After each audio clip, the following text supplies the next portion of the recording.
Hello everyone. I am Dr. Jayakant Charan. I'm working as associate professor in the Department of Pharmacology at AIMS Jodhpur. So first of all, I would like to express my sincere thanks to the organizers for inviting me for this talk, and hopefully through today's session, uh, all the participants will be able to learn some salient features of the experimental designs. So my topic is introduction to experimental designs. So I would like to acknowledge these resources from where the material was taken for preparation of this presentation. Now, if we talk about the different study designs which we use in medical research, then these designs can be divided into two broad categories: descriptive and analytic. Now, in descriptive study designs, our aim is to describe the things, describe the variables. While in analytic study designs, we are comparing the outcomes between different groups, or we are trying to see the association between different variables. Now, in analytical designs, we may have observational studies also. For example, cohort study, cross-sectional study, case control study, and we can also have experimental design. In experimental design, we may have randomized studies, randomized trials, or we may also have quasi-experimental studies, as well as pre-experimental studies. So if we compare these two, observational analytic and experimental analytic, now in observational analytic, you know what is cohort study, what is cross-sectional, what is case control.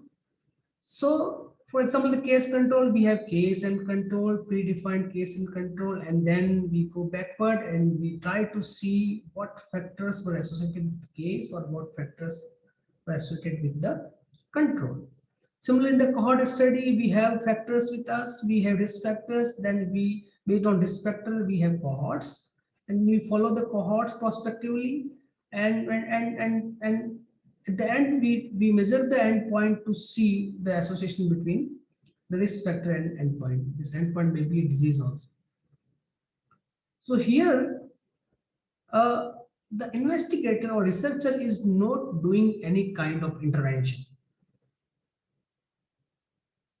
Everything is prefixed.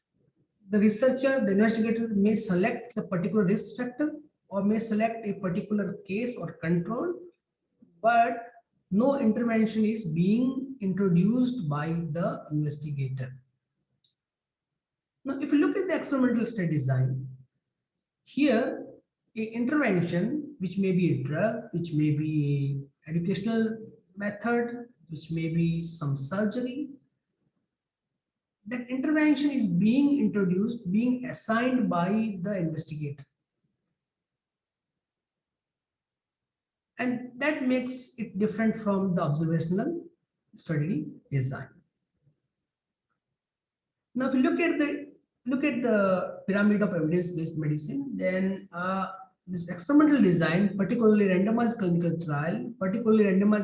trial with narrow confidence interval, lies at the top of the evidence-based medicine in the pyramid of evidence-based medicine, just below the systematic review and meta-analysis. So if we look at the primary research, we focus only on the primary research. Then out of all the primary research design available, the experimental design in the form of clinical trials lies at the top of the pyramid of evidence-based medicine. So these designs are more valid and more meaningful and more useful for formation of policies and guidelines as compared to the other study designs. So we'll talk about these experimental study designs in this lecture, and and we and I will try to highlight some salient points because this is just the introduction. So I will highlight some important issues of these designs. So experimental designs involves some type of intervention by the investigator, and the effect of that intervention is evaluated. And this is how it is differentiated from the observational study design.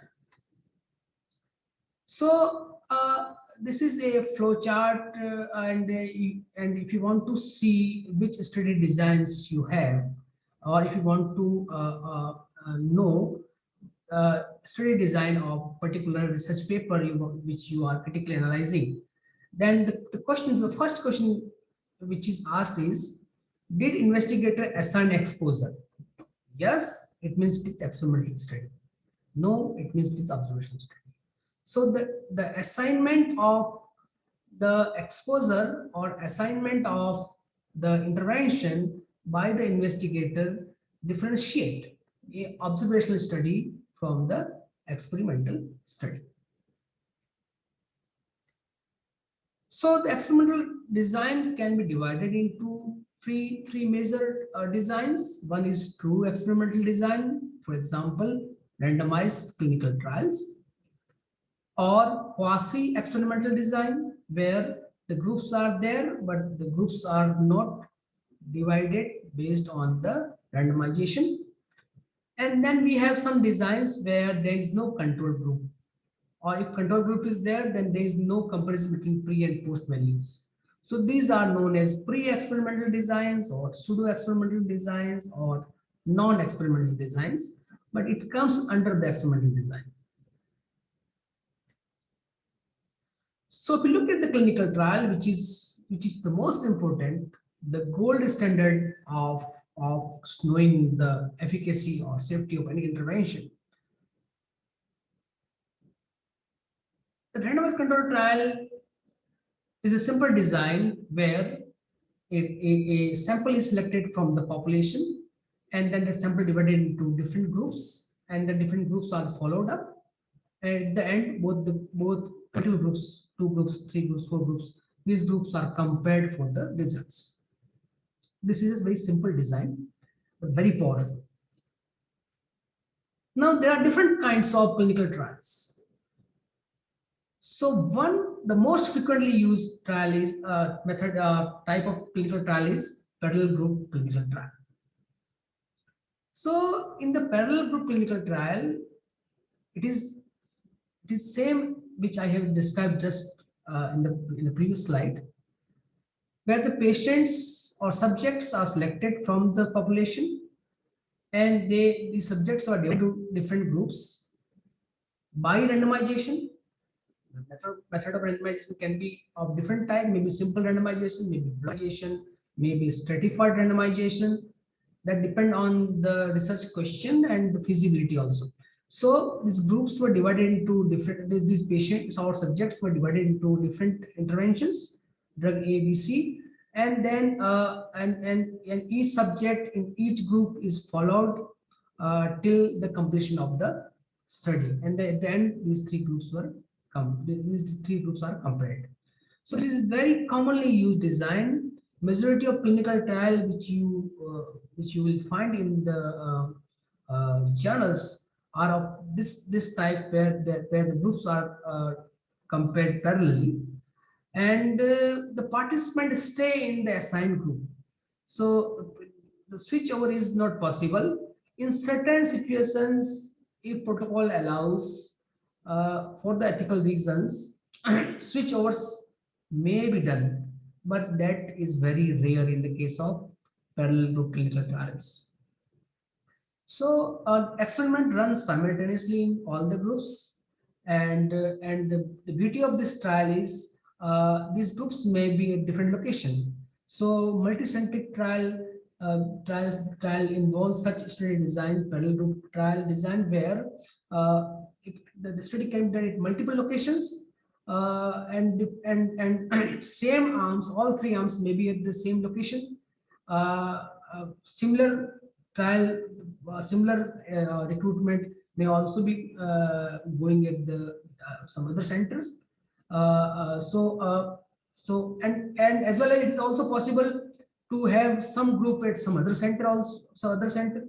So that is also a possibility. But multi-centric study can be easily done when the design is parallel group design. So randomized subject, as I have already told you, will not be able to switch groups in normal situation. In certain condition, switching may be allowed, but then it will turn out to be endpoint also. That how many patients shifted from this to that. So that again depend on the type of question the researcher want to evaluate. But normally in normal situations, switchover is not possible. So because switchover is not possible, so it looks pretty parallel, and that's why these are known as parallel group clinical trials. So here you can see this is a recently published randomized trial, parallel group randomized trial of convalescent plasma in COVID-19 severe pneumonia. So here you can see the patient were assessed for eligibility, and then inclusion and exclusion criteria were used to screen the patient for suitability in the trial. And then out of 448, many were excluded, and then the remaining 334 were randomized into the two groups. One was placebo group, other was convalescent plasma group, and then at the end of the study, these were analyzed for the primary analysis. This is a typical example of a multi-centric trial. This was a multi-centric trial, and this is a typical example of parallel group clinical trial. It was a multi-centric trial, but was being run at 13 centers, and the follow-up was 30 days follow. So this is a typical example of parallel group clinical trial. As I have already told you that this design is very common. Majority of clinical trials involves this design because of the simplicity. Such kind of design is easy to plan, easy to conduct, easy to analyze, and easy to present also. So this was the example of parallel group clinical trial. The next design is crossover trial. Now, in the case of randomized parallel group trial, there were two groups and there was no possibility of switching over of subjects from one group to another. While in the case of crossover trial, switching is possible. So here you can see that subjects were enrolled after randomization. Then group A was receiving intervention X in the first phase, this phase first, and group B was receiving the intervention Y, and then after that switchover happens. And after this, the group A, which was earlier receiving intervention X, now it receives intervention Y, while the group V, which was earlier given intervention Y, is now receiving intervention X. So this crossover is happening for the intervention, and that's why it is known as crossover clinical trials. Now, the beauty of this clinical trial is that each group serve its own control. So the group is this group A is also receiving intervention X as well as intervention Y, while group B is also receiving intervention Y and intervention X. So both groups are receiving both the intervention. Now here I'm talking about two groups, two intervention. It may be multi groups, multi intervention. So more the group, more the intervention, they become more complex.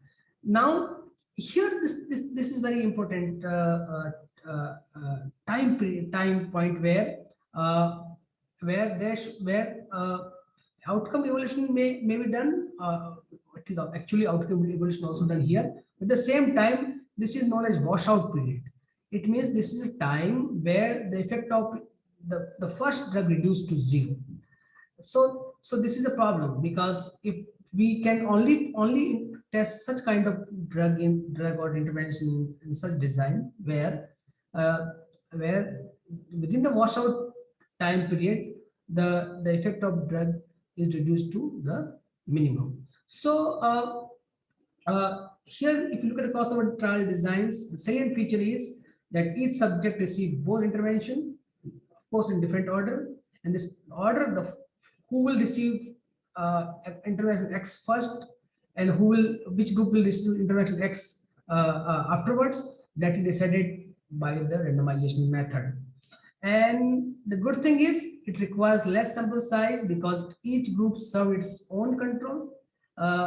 So you require less sample size, but there should be a adequate washout period to prevent any carryover effect of drug A on drug B. So that there should be adequate washout period.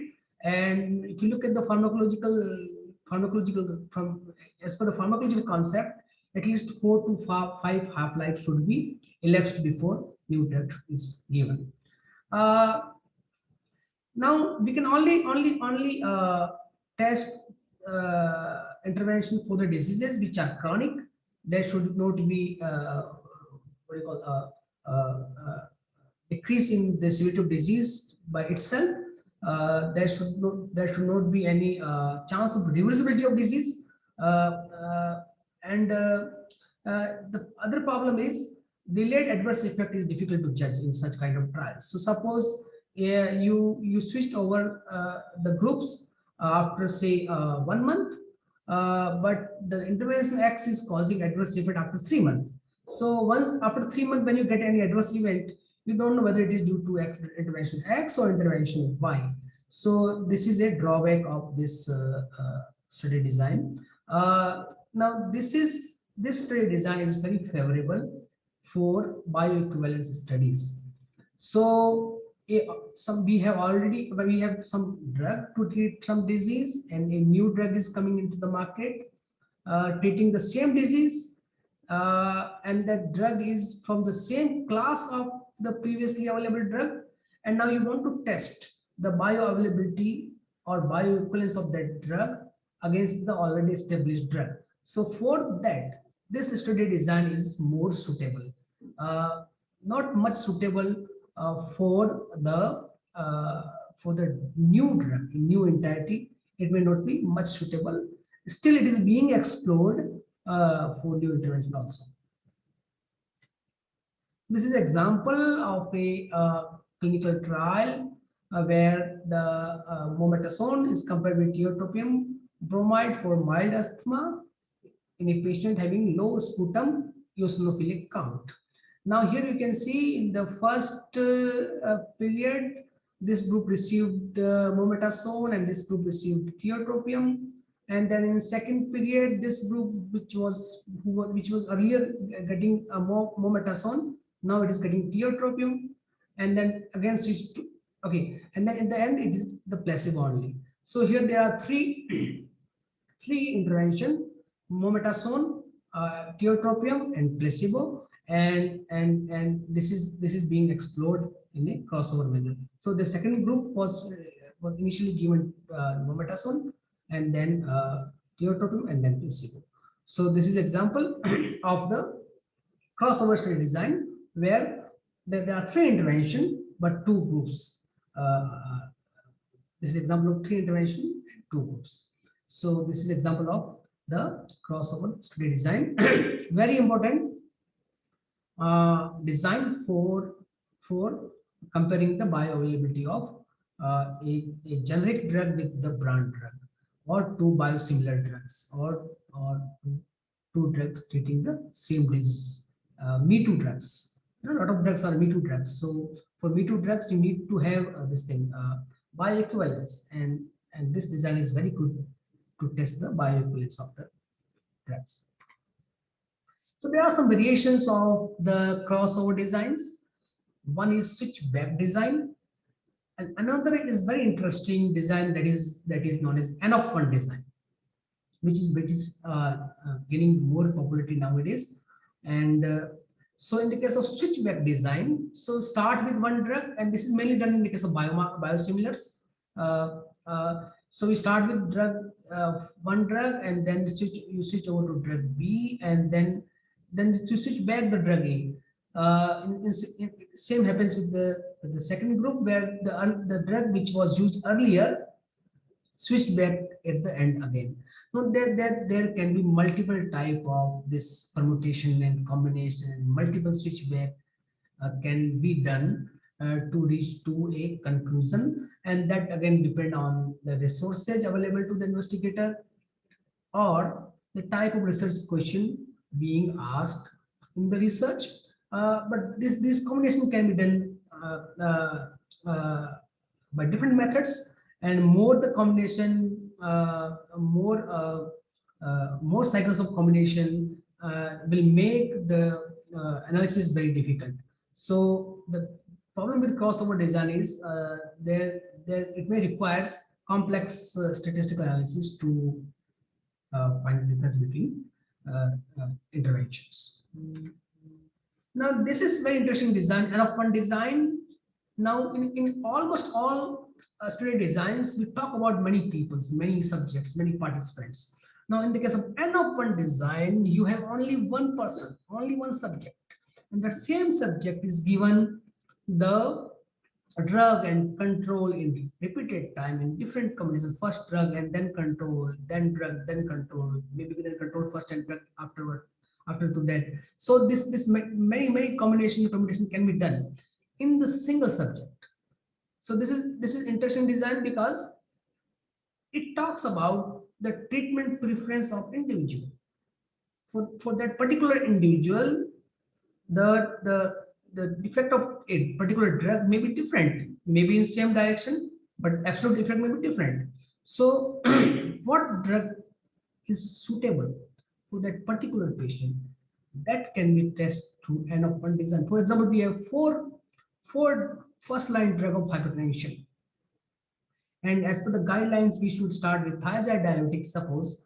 Now there may be there is a possibility that guideline may not be applicable to everyone, right? So guidelines are based on the systematic meta-analysis, and systematic meta-analysis talks about majority of, talks about more of the patient's mean values or patients. So, but then whether that particular guideline or whether that particular result is going to applicable to this particular patient, that can be evaluated by N of one design.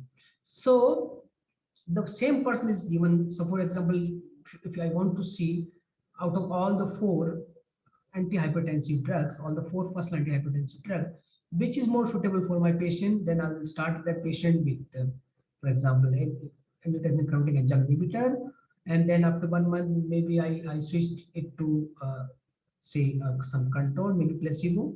For example, though placebo is unethical nowadays, but I'm just talking in the theoretical way.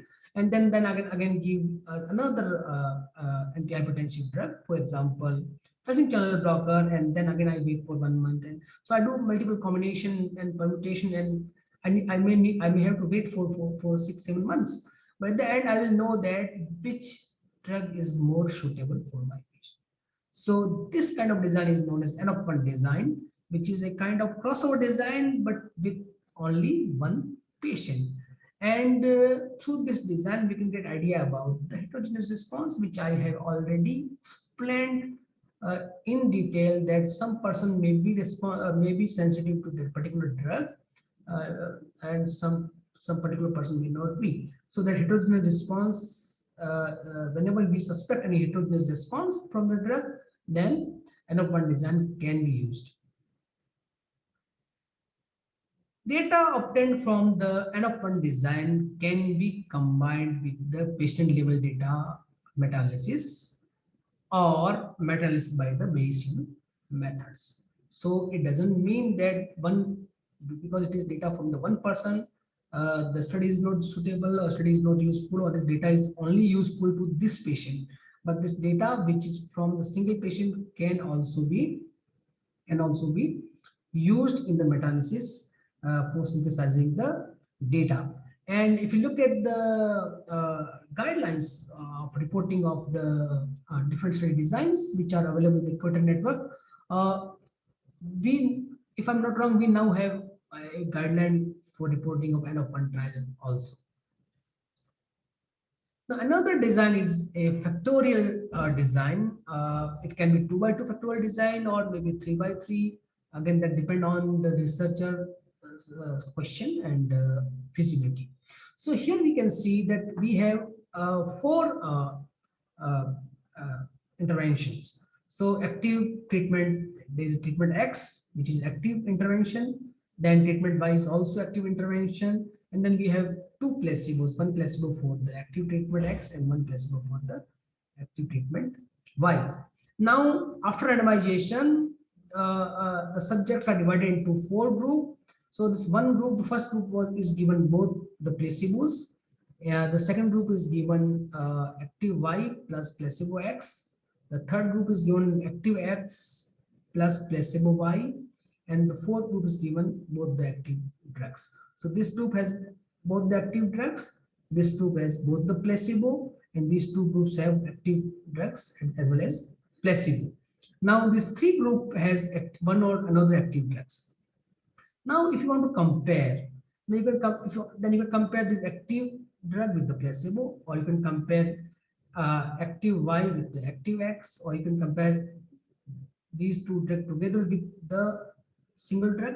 So multiple comparison is possible with the less sample size. So this is the beauty of this design, that you can do multiple comparison in a single study design. Uh, uh, you can try to answer multiple research questions. Whether drug A is better than drug B, or whether drug A is better than placebo A or placebo X, or drug Y is better than placebo Y. So multiple questions can be asked in same clinical trial with the less sample size. So, but the limitation of this design is there should not be an interaction between two interventions. So there should not be an interaction between drug X and drug Y. And uh, uh, if the interaction is there, we need to use complex statistics, and that makes the things very complex. So it is better to have those intervention being tested in the factorial design where there is a less or very less chance of interaction between the interventions. It is a complex design, there is no doubt about that. So my personal experience is, whenever we include such clinical trial into the meta-analysis, or when we try to synthesize the data based on these clinical trials, it is always difficult to decide which data to include. So these designs are complex, and when a researcher is looking for the patients to be recruited in the clinical trials, then in such clinical trials, those patients will be included which fulfill the inclusion and exclusion criteria for both of the drugs. So that becomes with sometimes a feasibility issue to get such kind of patients which follows the inclusion criteria of both of the drugs. And if there is incompatibility between intervention, then there is also an issue, and and it requires the complex analysis to compare between different interventions.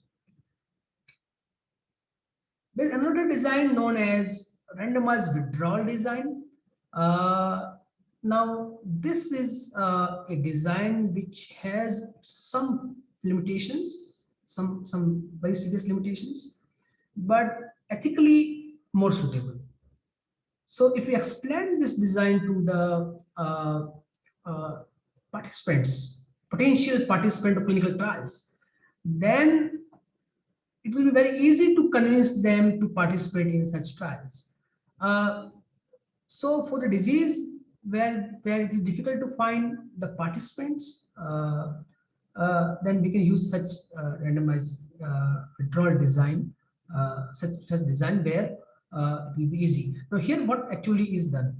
So patients were screened, patient are screened for based on inclusion and exclusion criteria, and these subjects or patients are given the active intervention for some time. So you are not dividing the patient or subjects into the groups, but all the persons who were screened and who were following the inclusion exclusion criteria were given the active intervention, and those who were not improving on the active intervention were removed from the study at this stage only. Okay, and then those who were having some improvement or improvement up to a predefined endpoint, these patients are now randomized into the active agent and placebo. So out of all, so actually everyone was taking the active agents. So active agent groups were continued with the active agent, while for the half of the patient or in another group of the control group of the patients, active agent was withdrawn. It actually is withdrawn in this study design. So then again, these groups were tested, evaluated in different interval, and whenever anyone's condition worsen in the control group, then that this person is given the active agent from outside. So the beauty of the design is that it is very ethical for the participant, because participant remains in the placebo for very shorter time. Here everyone is taking the medication. Here the person recruited in placebo group or control group will get active agent once it start worsening, but once the condition start worsening. So ethically it is good. And then then both the groups are compared for different endpoints, and then it also involves complex statistical design, complex statistical method for comparison between the active and placebo or a control group. Uh, but as you know, just by going through this, you must have got the idea that it is good for the patients, because patient remains in the placebo for shorter time. So here in this case, recruitment is easy because the chance of getting the active treatment is more. Uh, the person remains in the placebo group for less time, and you have to restart the therapy in the controlled arm once it follows below the specified predefined endpoint. The problem with external validity, because you are removing those patients who are not improving from the active treatment. So this is a problem. This is an issue with external validity, and there may be carryover effect of this active agent in this group also. The active agent was given for some period, and there may be carryover effect of this drug, this agent, this intervention, even in the placebo group.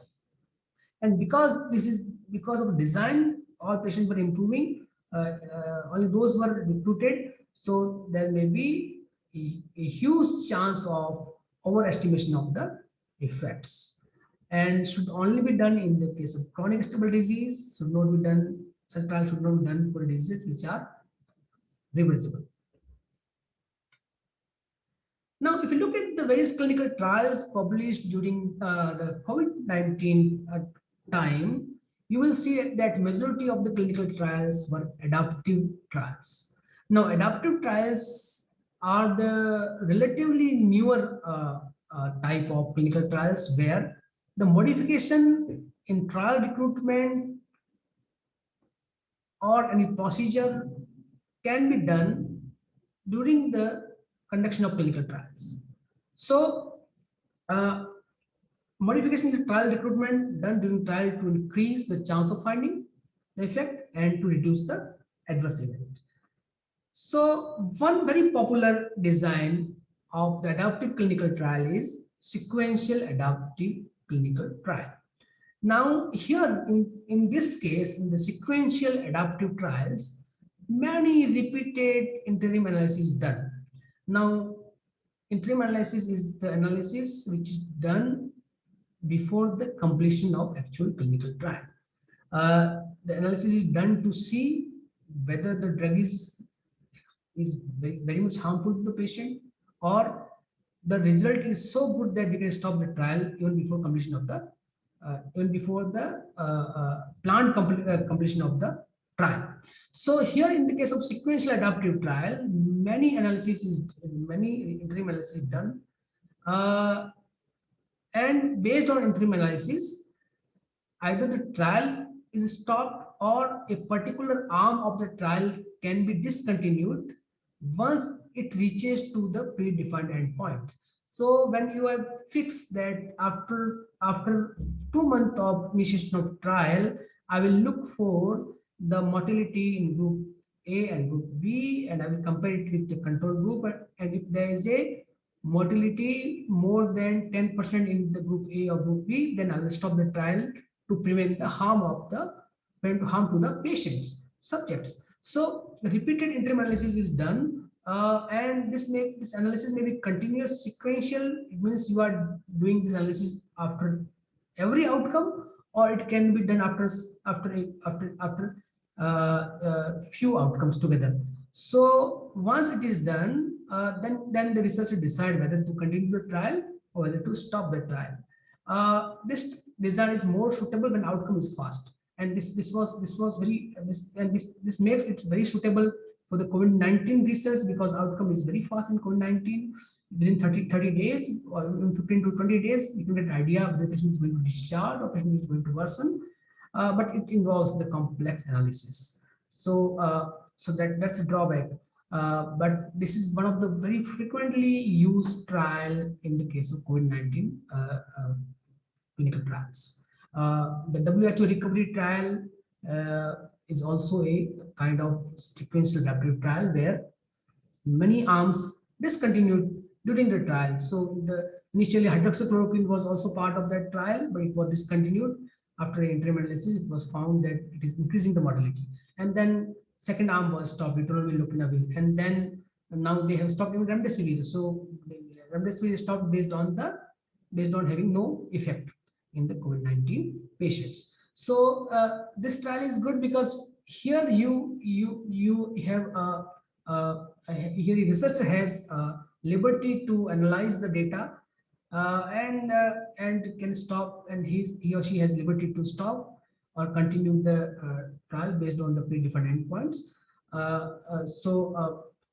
So we may have more such trials in coming future because of the kind of flexibility it provides to the researcher.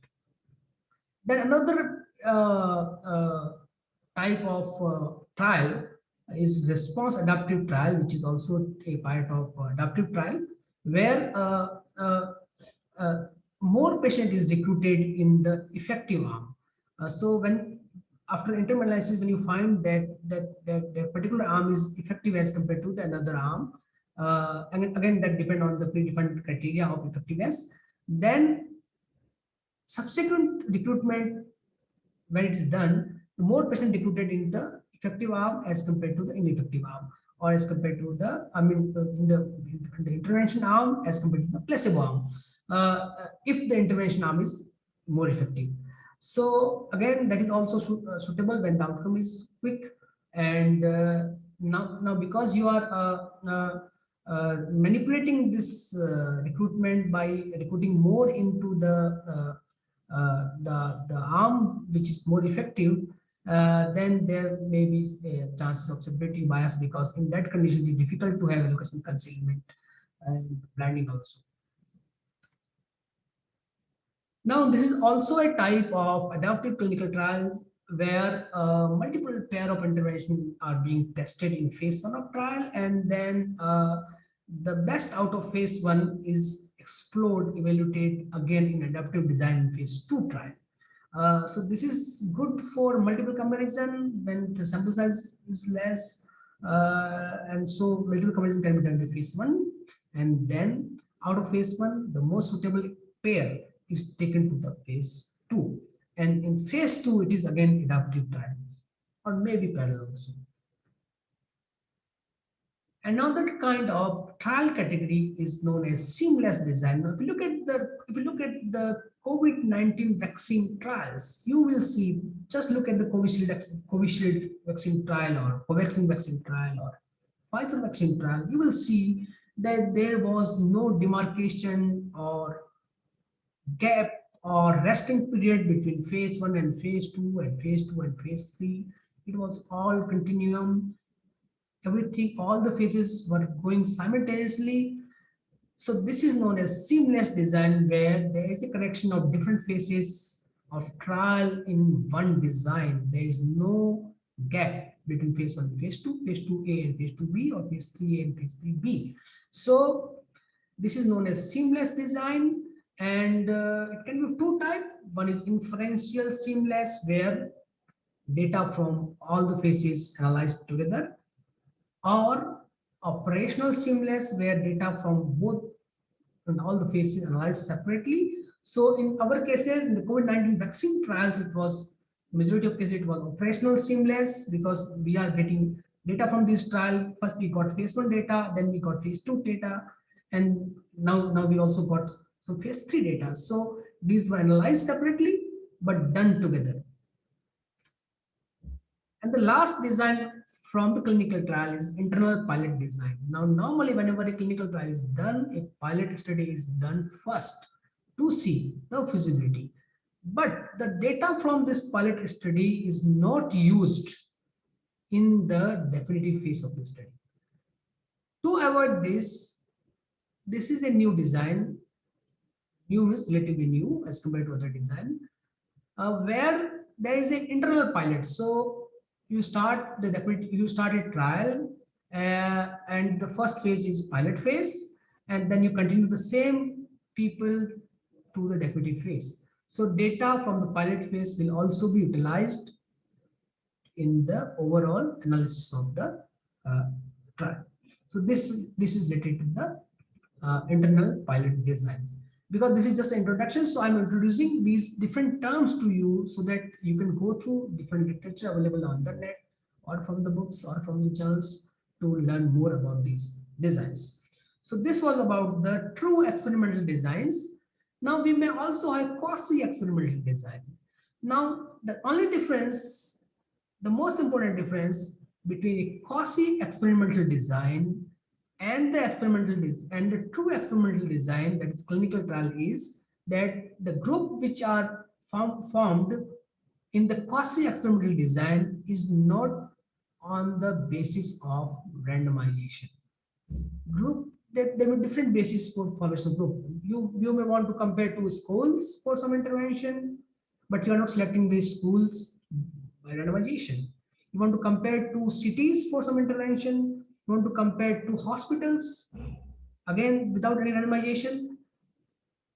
Then it will become a quasi-experimental design. So everything is same. There is a time series. I mean, the endpoints are checked periodically in prospective fashion, but the division of group is not based on the randomization.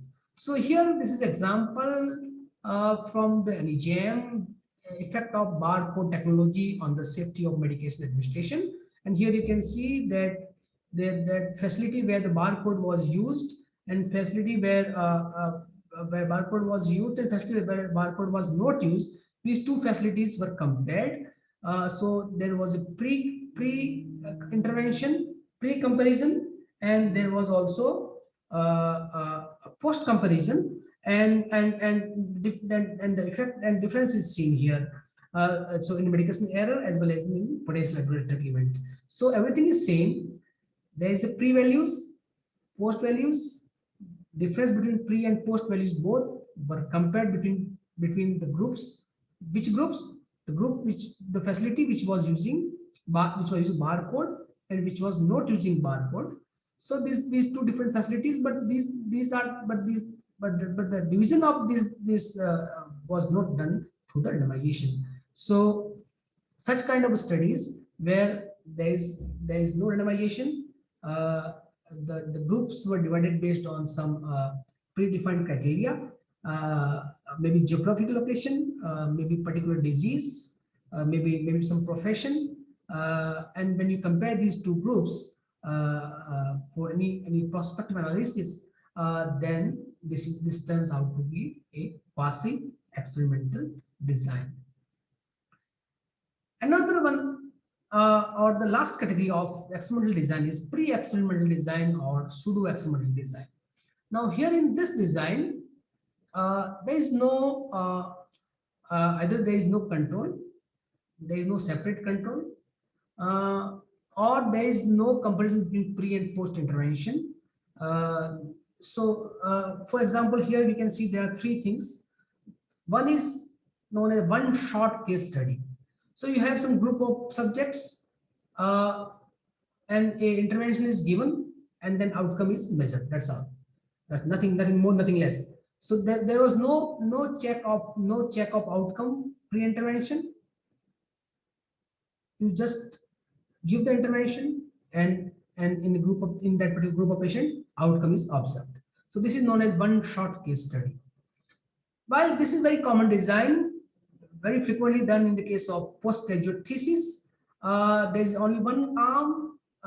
You take first pre-intervention, then post-intervention, and then you introduce intervention in between. So very many studies from which is done in the medical education research or thesis, it is really difficult to get the control groups. So and sometimes having control group is also become difficult, maybe unethical also. So uh, this is single group trials where you have a single group only, and then you have baseline data, and then intervention is given, and then we check for the follow-up data, and this data is compared from this data to see whether the intervention was effective or not. Another term is static group comparison study. Here also there is no pre-data, intervention is given and outcome is measured. But now here how it is different from this is that you can have comparison between groups. So you give the intervention to the subjects, and then you may have uh, outcomes, and then you compare the outcomes between two groups. Maybe these groups may be based on on some criteria. Maybe you want to compare between male and female, or old age and young age, or it can be anything. So this is also a kind of experimental design, but not that robust. That's why these are known as pre-experimental design or pseudo-experimental design, or as per some, it is non-experimental designs. But because the intervention is being given by the investigator, is being assigned by the investigator, so it comes under the experimental design. So this is a very good example. Here we can see this is a article from the NGM, antibody responses in seropositive person after a single dose of SARS-CoV-2 mRNA vaccine. So what they did, they give vaccine, and before giving vaccine, they did the concentration of the antibody for spike protein of SARS-CoV, and then after first dose, again they measured the same thing, and after second dose, the same thing was measured. This is a very good example of before and after study. Single group, there is no comparison, no control. It's only one group. Similar to it, this is example where we have a static group example, where we can if you look at title is antibody responses in seropositive person after single dose of SARS-CoV mRNA vaccine. Now here what they did was there was no pre and post. There was no pre and post. The patient who received this vaccine, they were checked for COVID-19 infection, and then they made these groups based on vaccination status, not vaccinated, partially vaccinated, or fully vaccinated, and then based on these groups, this was measured, how many infected after vaccination. So this is an example of the static design where the intervention was given and then effect was observed. Then there is no pre or post, which is not possible in this case. This is also example of the pre-experimental design. So if I have to conclude at the end, then I would like to say that experimental design is one of the most important design because of its power to take care of the different biases, and that's why The RCT, which is a type of experimental designs, is at the top of evidence-based medicine when we talk about the primary research. Now, in the case of RCT, there is a randomization which is the basis for having groups, while in the case of quasi-experimental, the groups are not divided based on randomization, but based on the predefined criteria, while in the case of non-experimental or pre-experimental or pseudo-experimental design, we do not have either the group, control group, there may be patient maybe its own control when it is single group study, uh, but then there is no, or we may have no pre and post comparison. So that comes under the, I don't think non-experimental is the right word. It may be pre-experimental or pseudo-experimental. So with that, I would like to end this presentation. It may be a bit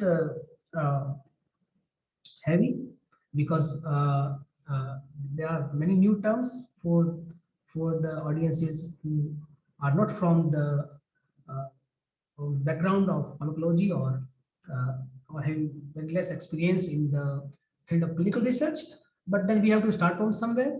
So this is just the starting, just the initiation, and hopefully you will go through the relevant literature to get in-depth idea about the each study design uh, uh, yourself. So this ends today's presentation, and again I would like to express my thanks to Nagaraj for having this event, and hopefully I was able to make few things clear to you during the presentation. So thank you very much.